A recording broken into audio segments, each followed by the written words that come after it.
Hello and welcome to Levine's first ever virtual open house. My name is Dr. Meier and I'm here to talk to you about our music theory offerings. So I want to tell you a little bit about myself. I'm the music theory chair at Levine Music. I am a composer and music theorist, and I'm a music educator with 12 years of teaching experience. And as I'm talking through this, feel free to reach out by asking a question in the YouTube live chat window or through email at emeier@levinemusic.org. I will answer questions submitted in the chat in a Q&A at the end of this session. So I want to talk to you today about music theory. Music theory can be somewhat of a daunting process or a daunting thing for many people to tackle. And I wanted to tell you that anyone can learn music theory. At Levine, we offer traditional and online music theory for youth, teens, and adults. Our students include youth students who take private instrumental lessons, members of instrumental ensembles and choruses, high school musicians seeking to earn AP credit. We have an AP music theory program, members of Levine's music theater program, and adult students looking for an enrichment class. We teach students at all levels of experience, regardless of your background, regardless of how long you've been playing your instrument, whether you're first picking up an instrument or you've been playing for years and years. We teach everyone. And so this includes everything from learning how to read music all the way to college level music theory. So I want to talk about what is music theory. Music theory is a way of relating to the sounds we hear when we listen to music.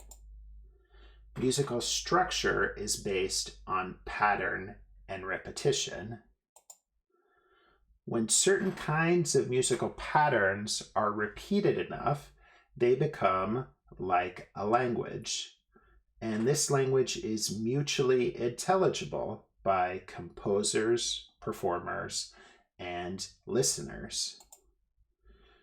And in music theory, we try to identify the building blocks of this language and describe them using terminology and analysis.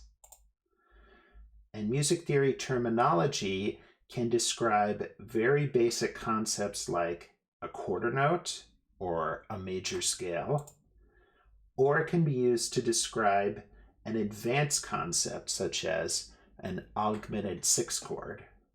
Don't worry if you don't know that one. So why study music theory?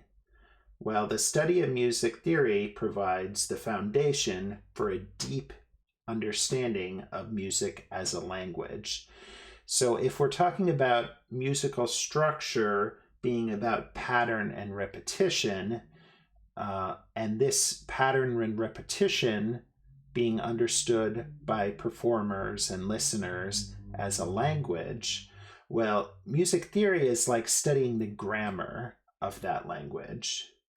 And the study of music theory helps foster an audience of well-rounded music lovers who can attend concerts and create, listen, play, and study music over the course of a lifetime. So what can you do with music theory skills? There's the reading and writing of musical notation, key signatures, intervals, and chords. These skills are what are sometimes called fundamentals or rudiments of music theory. These skills particularly are a major focus of our music theory classes at Levine. Rhythm and counting, a big one. Sight singing and sight reading on an instrument. So seeing music for the first time and being able to play it and or sing it. transcribing music and playing by ear. So if you've ever wondered how someone can just listen to a song and be able to pick up the chords on a guitar or a piano, or someone can listen to a song and be able to write down what they hear, this is a skill that's taught in a music theory class. And more advanced skills like composition, harmony, and arranging, applying your music theory knowledge to the actual writing of music, whether it's as a composer or arranging the music that someone else has written. And music theory skills can help inform your understanding of music history and your general music appreciation. So music theory is very useful in identifying the hallmarks of different styles and genres, whether a chord progression, for instance, is characteristic of classical music or Romantic era music. So when you're actually listening to a piece of music by a composer, you can often pick out some of these stylistic characteristics that are informed by your knowledge of music theory. So this whole grab bag of skills are available to us through an in-depth study of music theory. So how do you acquire these music theory skills? As a student of music theory, your study should focus on the development of concrete skills. So learning all of this stuff, it's not important in its own right necessarily, but it's important in helping you grow as either a musician, as a listener. Maybe you want to be a composer. Maybe you want to arrange your own music. A music theory study will help you acquire concrete skills to do these things. But you have to be an active part of your skills development. You can't learn music theory simply by watching a lecture or a video. Just like learning an instrument, you have to practice your theory skills, okay? And it's something that happens daily or weekly, and you just have to hone these skills and gradually improve them.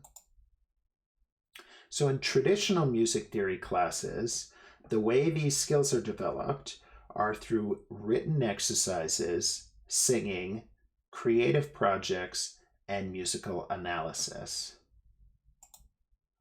So how do we study music theory online? So we have these new technological tools that are available to us, and they can really help us out in acquiring music theory skills. So Levine's online music theory classes can help you develop music theory skills in an interactive environment. Our in-depth lessons feature real-time musical examples that you can listen to and interact with.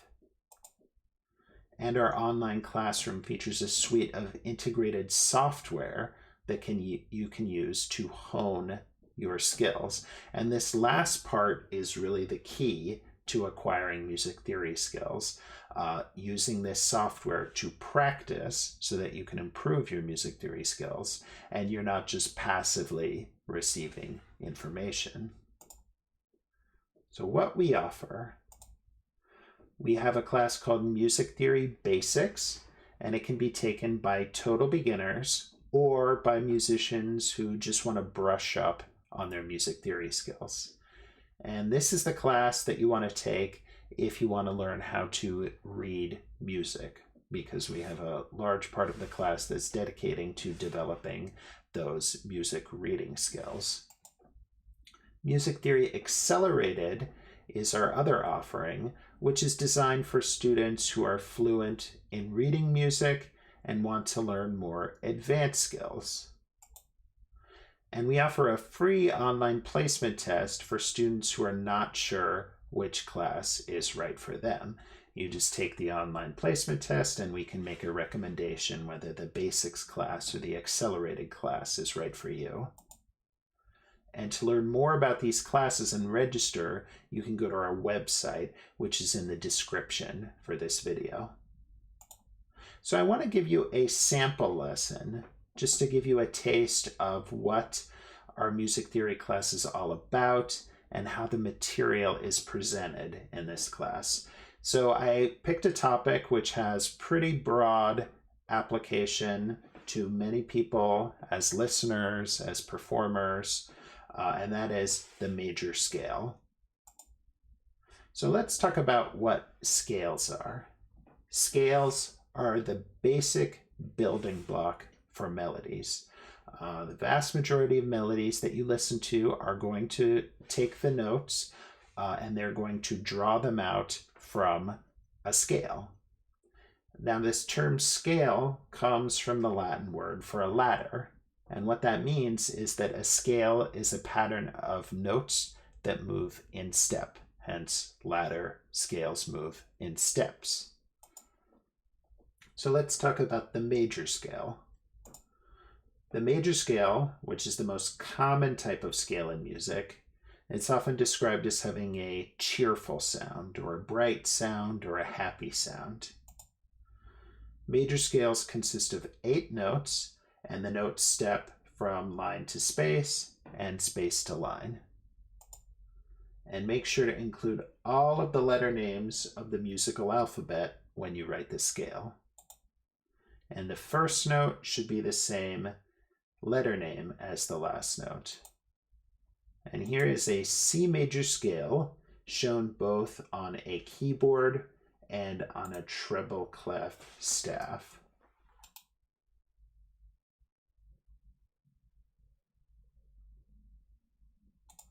So I want to show you what I mean by steps here. So we step through the notes of the keyboard, and that's from one key to the next. And then we also move from line to space on the staff, like so. Okay, so let's dig in a little bit deeper. Before we go about writing a full major scale, we need to start with a partial scale called a tetrachord. Tetra is the Greek word for 4. A tetrachord is just a term for a group of 4 notes. And a major tetrachord uses a pattern of whole steps and half steps. And that pattern is whole, whole, half. So here's a tetrachord that I've drawn on C. And our whole steps and half steps I can go into briefly. These were covered in a previous lesson in the online class. So a whole step, you could see on the keyboard, is the distance between 2 white keys with a black key in between. Okay, so from C to D, that's a whole step. D to E is a whole step. And E to F is a half step. And on the keyboard, we could tell it's a half step because there's no black key in between. So this goes whole, whole, half. We can build a major tetrachord on any note. Simply write 4 notes ascending by step and follow the pattern of whole steps and half steps. That's whole, whole, half. However, we may have to add 1 or more flats to make the pattern fit. So if we begin on F and follow the whole, whole, half pattern, we must write a B flat. So if we look on the keyboard here, F to G,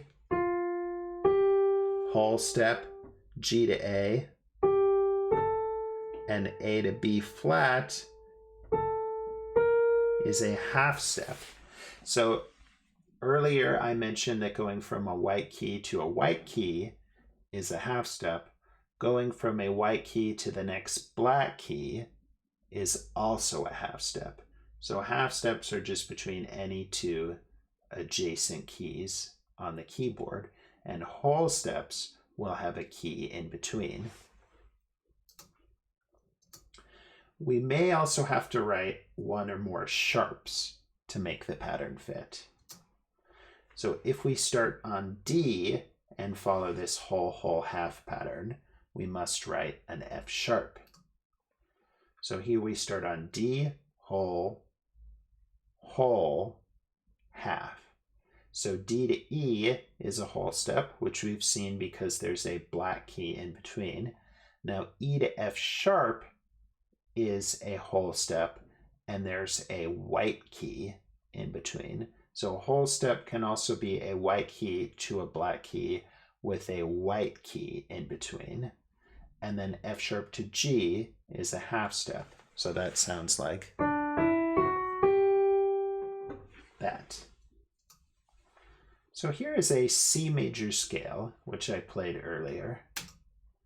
And we can create a full 8-note major scale by combining 2 major tetrachords. And these 2 tetrachords are separated by a whole step.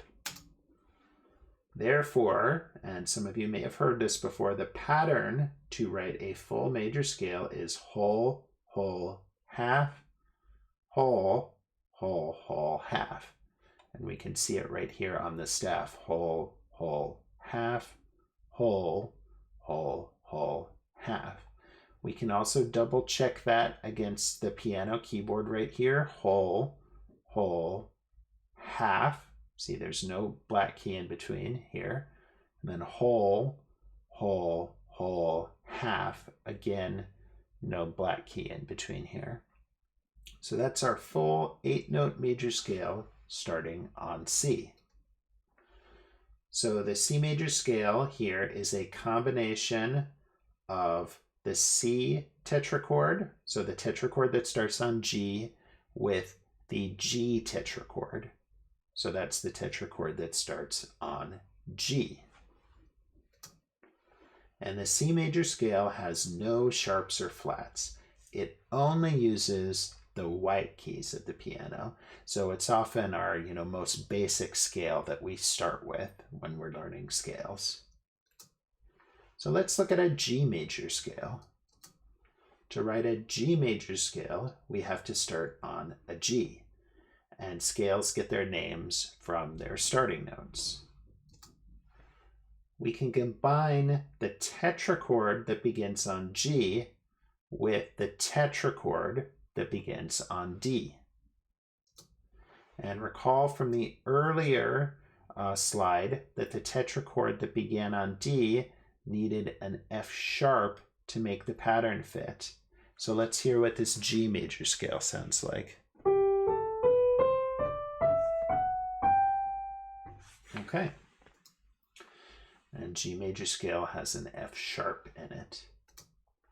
So here's an F major scale. So to write an F major scale, we must begin on F. And we can combine the tetrachord that starts on F with the tetrachord that begins on C. And recall from earlier that the F tetrachord, whole, whole, half, required a B flat to make that pattern fit. And then the C tetrachord is the same one that we've seen a couple of times, so C, D, E, F. So therefore, a B flat major scale, an F major scale has to have a B flat in it.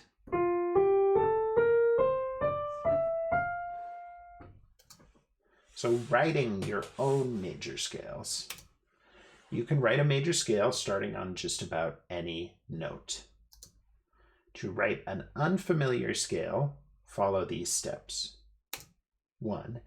Begin by writing the 8 notes on the staff. The notes should move by step, and I mean from line to space and space to line. Use all of the letter names and end on the same letter name that you started with. Add any sharps or flats that are needed to make the notes fit the whole, whole, half, whole, whole, whole, half pattern. And here's the tip. You should never mix sharps or flats in the same major scale. So a scale will have sharps in it, or it should have flats in it. It will not have a combination of sharps and flats. So let's talk about that a bit. So spelling a scale with the correct sharps or flats is really important. So this D major scale that I've written out will sound correct when played, but it is spelled incorrectly. If I play it, you might hear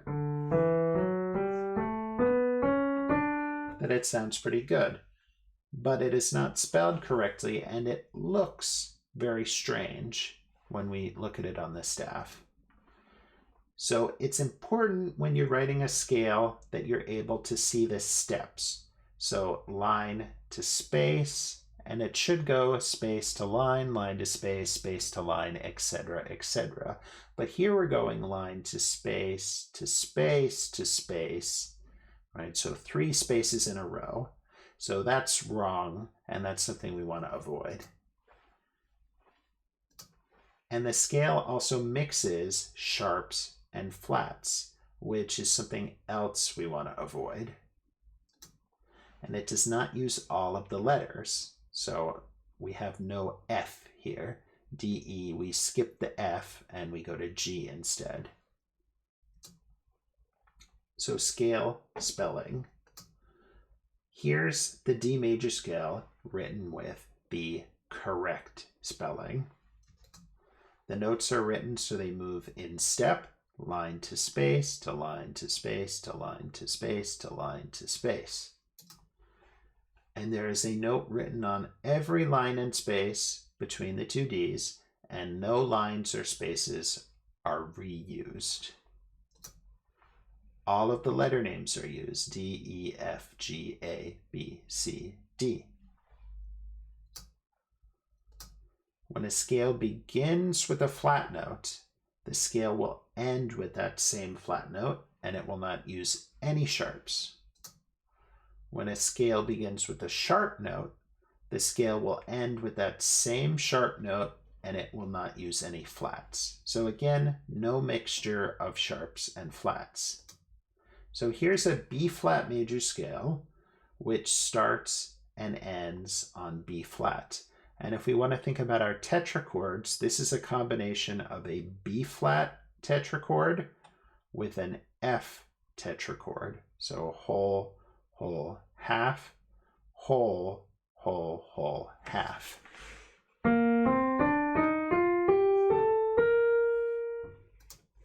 So why do we need to study this is a question I often hear. Well, major scales are one of the building blocks of melodies. Most melodies are based on the notes of a scale. And here, Joy to the World is based on a descending major scale.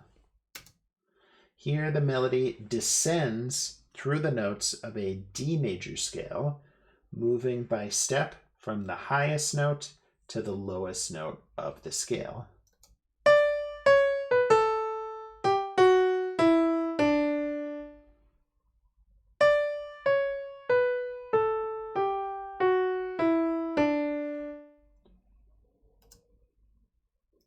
So this melody by Holst is based on an F major scale. The melody begins by ascending through the notes of the scale.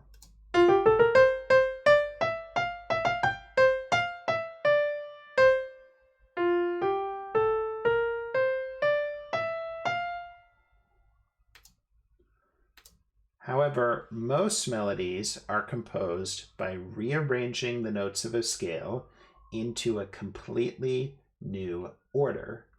This is what makes melodies sound differently from one another. And this minuet in G from the Notebook for Anna Magdalena Bach is based on a G major scale, but the notes don't simply ascend or descend like the 2 previous examples. They form a completely unique pattern.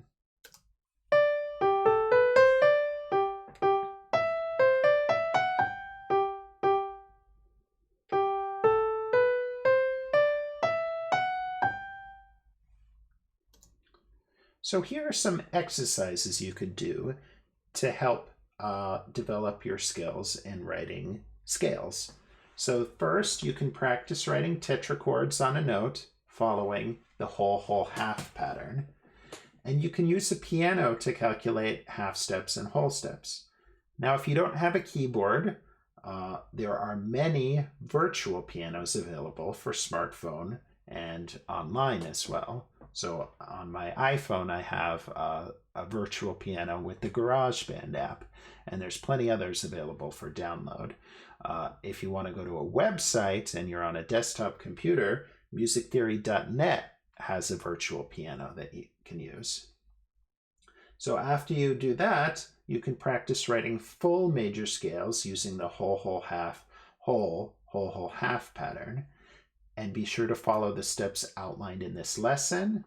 And be careful with spelling.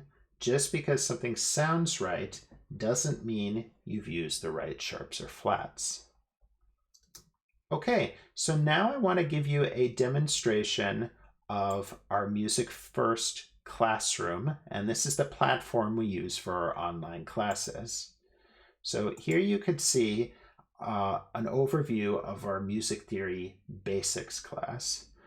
The Music Theory Basics class is the class for complete beginners, and we have lessons on basic rhythms and counting, how to read notes on the staff, rhythm and meter, learning about sharps and flats, half steps and whole steps.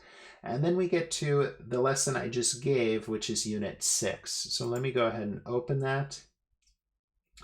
And you can see a written form of the lesson with little audio examples, which you can click on and play. And you can see this is just a written form of the lesson I just gave. And there's also a video in many of the lessons. So this is how you would learn the basic knowledge about a topic. But like I said, developing skills is an extremely important part of learning music theory. So here we have an assignment which we'll open. And this is using NoteFlight software. So NoteFlight is a piece of music notation software that works completely in your browser. And you can see it's integrated with our classroom. So it's just one click and NoteFlight opens up. And when you take our online music theory class, you'll be using NoteFlight to complete some of your assignments. So let me just show you how you would go about doing this assignment about major scales. So I'm going to go ahead and pull up the keyboard in NoteFlight, which is integrated right in there. So I'll scroll down a little bit, and this should be an F major tetrachord. So remember the pattern is whole, whole, half to write a tetrachord. So F to G is a whole step, so F to G, and then G to A is another whole step, and A to B flat is a half step, so that's whole, whole, half. So that's how you'd enter in a tetrachord into NoteFlight. And then if we scroll down, we could see that we're entering notes in the system. And here I'm clicking in notes with my mouse. And I'll go ahead and add sharps by clicking on the note heads and selecting sharps from the sharps palette. Okay, so this is a NoteFlight assignment, and these are great because they're open-ended. You can submit them. I can give you commentary on the assignment, and you can revise. And many students who have taken these classes, in using the NoteFlight software, they've started writing their own music, which is another thing you can do with NoteFlight. I want to show you some of the other integrated software that we have in the Music First classroom. And this software is available to students who enroll in the class. And it's available to you as long as you're enrolled in the class, and you can do as much practice as you want. So if I hover over software here and open it up, you can see our integrated software. So I was using NoteFlight, and much of the class is heavily focused on using this musician software, and to a lesser extent, Aurelia and Practice First. So let me go ahead and start with Practice First, which is a very impressive piece of software. So this is a sight reading example, and I'm going to go ahead and select bass here from the drop-down menu because that's the clef that I sing in. And I'm going to sing this melody against a metronome, and the software is going to evaluate my performance. So let's give this a try. So when I hit record, it'll give me a starting pitch and a count off, and then I'm going to start singing.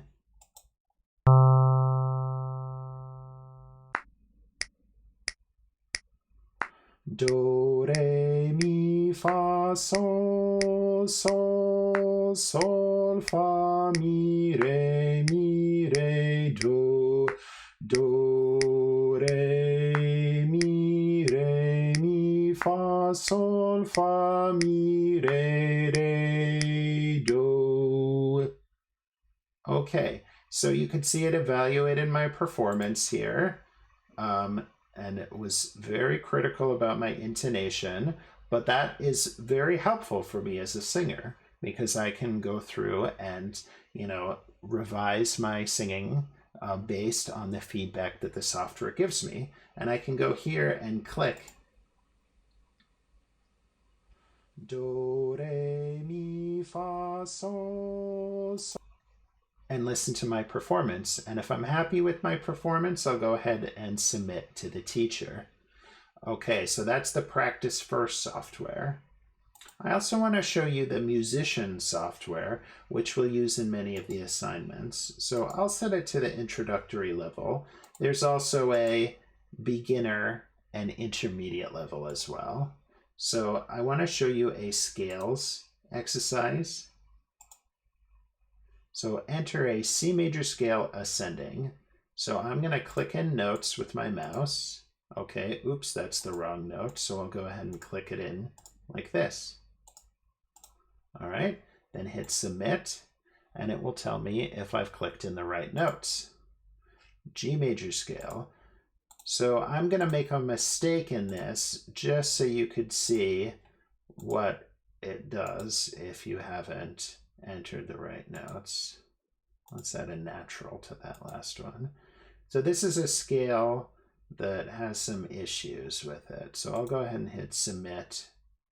I'll hit no, and then it'll tell me the correct answer. And I can actually listen to the correct version versus the version that I clicked in.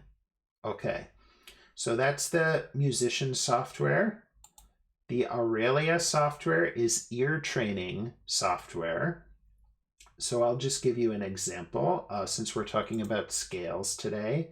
Identify major and natural minor scales. So a major scale is that bright, happy sound, and a natural minor scale kind of has a darker sound. So here's C major versus C minor. So I'll go ahead and just try the first one.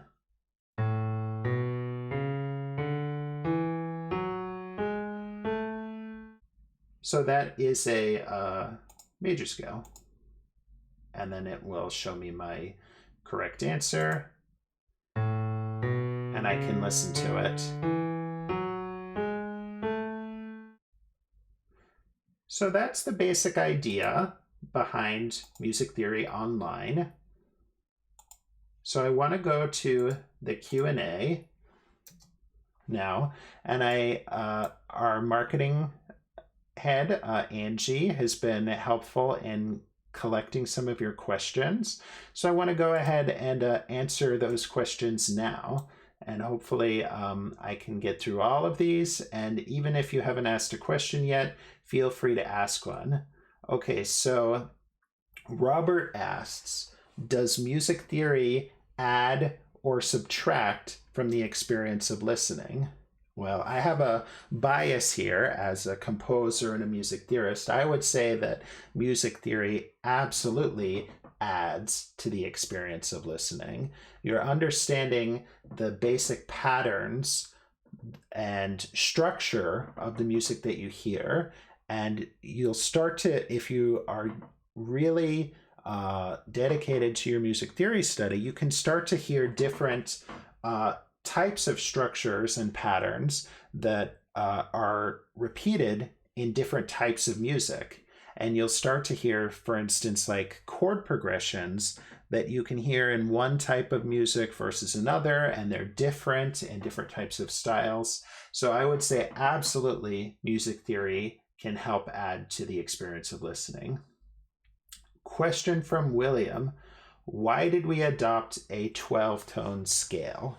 So this is a very complicated question that I'm assuming that William is asking, why do we have an equal tempered system? Meaning that if we look at a piano over here, if we take these two notes, which are essentially equivalent to one another, this is an interval called an octave. It's 8 steps from this C to this C. And this octave has frequencies which have a 2-to-1 ratio. So this frequency is twice as fast as this frequency, and then it's divided, this octave, into 12 equal parts, otherwise known as a chromatic scale. So this is known as equal temperament. There's some really complicated math behind it if you want to get into depth. Basically, the reason we developed this 12-tone equal temperament was so that we could play music in different keys. So you can take a piece of music and play it in a different key, even say on some black keys, for instance, let's say F sharp major.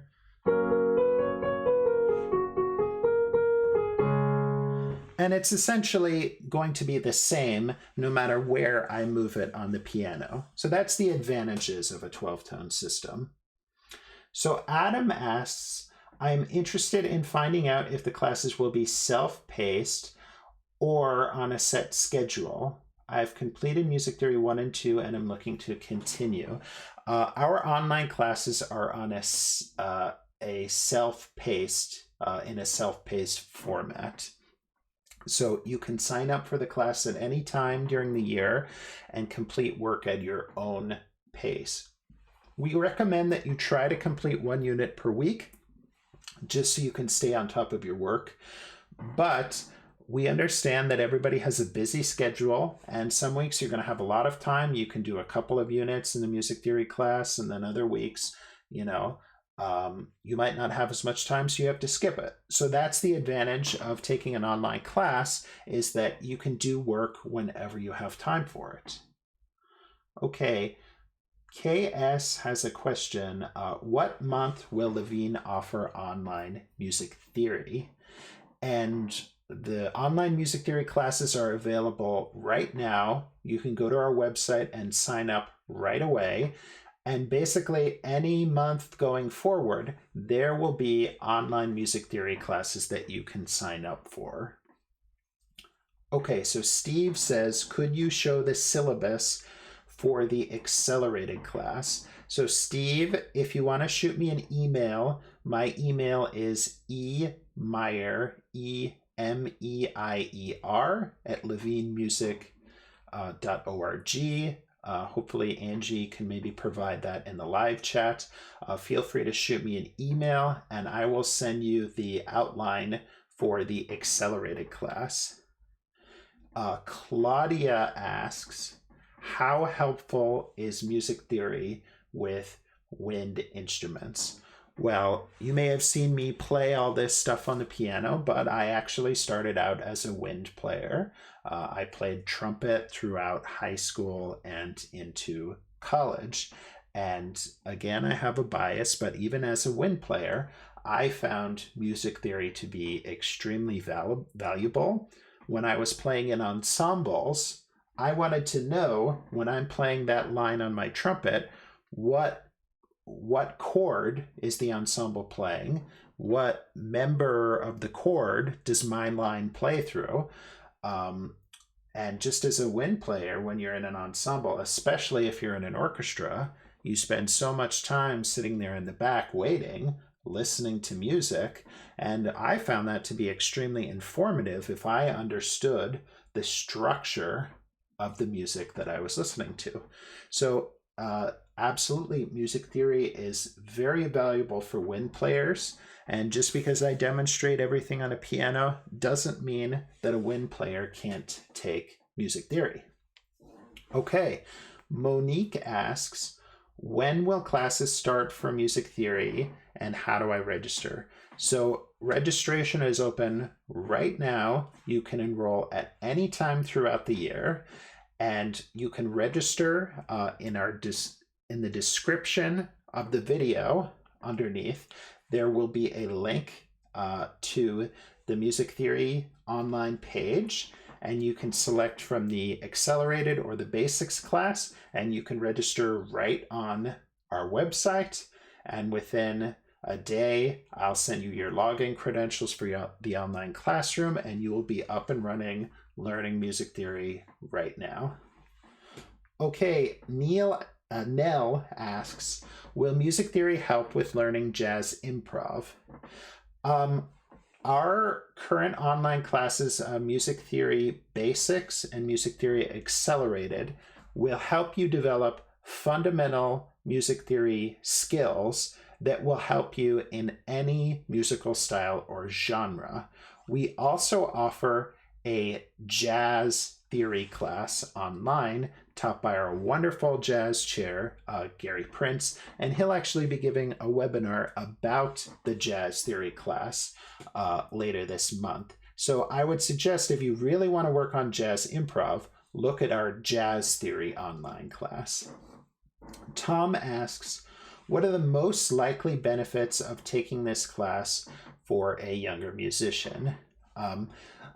A large part of our music theory program at Levine is younger musicians. We believe in teaching music theory skills at a young age when the mind is still plastic and when you can acquire new skills very easily. A lot of students wait to take music theory until college, and it's much harder to learn music theory when you're at a college age. So the sooner you start learning music theory, the more you're going to be able to apply those skills to musical performance. Many of our younger students who are taking music theory classes develop skills from it that they apply to composing, to making arrangements, or just generally understanding better the music that they're playing. A question from Arthur. Are textbooks required, or is all the material online? All of the material that you'll be using in our music theory classes is part of the online classroom. You don't have to buy any textbooks. You don't have to make any purchases apart from the tuition fee for the class. So great question. Question from Adam. Can you explain the difference between the number theories, theory 1, 2, etc., and music theory basics and advanced music theory? So at Levine, we do have theory level 1, level 2, level 3, etc. These are face-to-face classes that involve a fair amount of singing and musicianship type skills, listening, dictation. And the online classes have a different focus. They're more about developing written skills, though they do have some ear training and singing components. So our online classes are a little bit separate from the level 1 through 4 face-to-face classes we offer at Levine. A question from Arthur. Do courses go through the summer months? Yes, they do. So you can enroll now, and since we have since we have a new situation now when many people are looking for an online option to study music, we will be extending the current class date through the end of the summer. So if you enroll now here in April, the class will be open through the end of the summer. We'll also be launching new classes in June. Okay, so I can take one more question from Kim. Will students be taught how to read music? Yes, that's what our music theory basics class teaches. And I can just show you that very briefly. So if we look at the first couple of lessons of music theory basics, we start with something as basic as what is a quarter note? What is a half note? Reading notes on the staff. So if you don't know how to read music, this is a great class to look at. Okay, so we're going to go ahead and wrap up there. Thanks everyone for joining us. This is a new experience for me, but I had a lot of fun. And if you have any additional questions, please go ahead and shoot me an email. And thank you so much.